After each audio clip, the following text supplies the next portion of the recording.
ઉંદર ભગવાન ગણેશજીનું વાહન છે। ગણેશજી હંમેશા ઉંદર પર વિરાજમાન રહે છે। શું તમે જાણો છો કેવી રીતે ભગવાન ગણેશે ઉંદરને પોતાનું વાહન બનાવ્યું છે? તેમણે પોતાના વાહન તરીકે ઉંદર જ કેમ પસંદ કર્યું? શાસ્ત્રોમાં એક કથામાં તેનું વર્ણન કર્યું છે। જાણો શાસ્ત્રમાં દર્શાવેલી કથા વિશે।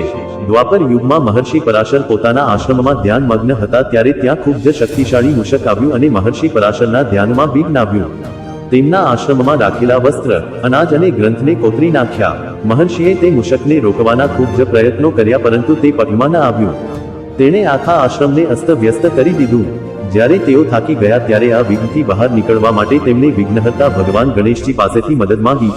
તેમણે વિધિ વિધાન સાથે ભગવાન ગણેશજીની પૂજા કરી।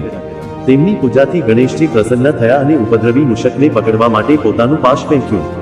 પાશને પોતાની તરફ આવતા જોઈ મૂષક ભાગતા ભાગતા પાતાળ લોક પહોંચી ગયું। પાશે તેનો પીછો ન છોડ્યો અને ઉંદરને બાંધીને ગણેશજીની સામે ઉપસ્થિત કરી દીધું। ગણેશજીની મજબૂત શરીરને જોઈને મૂષક તેમની સ્તુતિપાઠ કરવા લાગ્યો।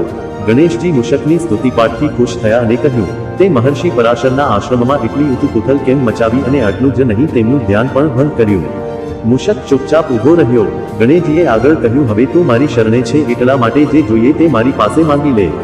ગણેશજીની આ વાત સાંભળીને મૂષકને ઘમંડ આવી ગયો અને તેણે ગર્વથી ભગવાન ગણેશજીને કહ્યું કે મને તમારી પાસેથી કંઈ નથી જોઈતું, જો તમે ઈચ્છો તો મારી પાસે કંઈ માંગી શકો છો। ગણેશજી તેની વાત સાંભળીને કહ્યું, સારું તો મને કંઈક આપવા જ માંગે છે તો તું મારું વાહન બની જા। તે ક્ષણથી મૂષક ગણેશજીનું વાહન બની ગયું છે પરંતુ જેવું ગણેશજીએ મૂષક પર પ્રથમ સવારી કરી ત્યારે ગણેશજીના ભારે શરીરથી તે દબાઈ ગયું અને મૂષકનો બધો ઘમંડ તૂટી ગયો। ત્યારે તેણે ભગવાન ગણેશને કહ્યું, ગણપતિ બપ્પા, મને માફ કરી દો, તમારા વજનથી હું દબાઈ રહ્યો છું। પોતાના વાહનની પ્રાર્થનાથી ગણેશજીએ પોતાનો ભાર ઓછો કરી દીધો।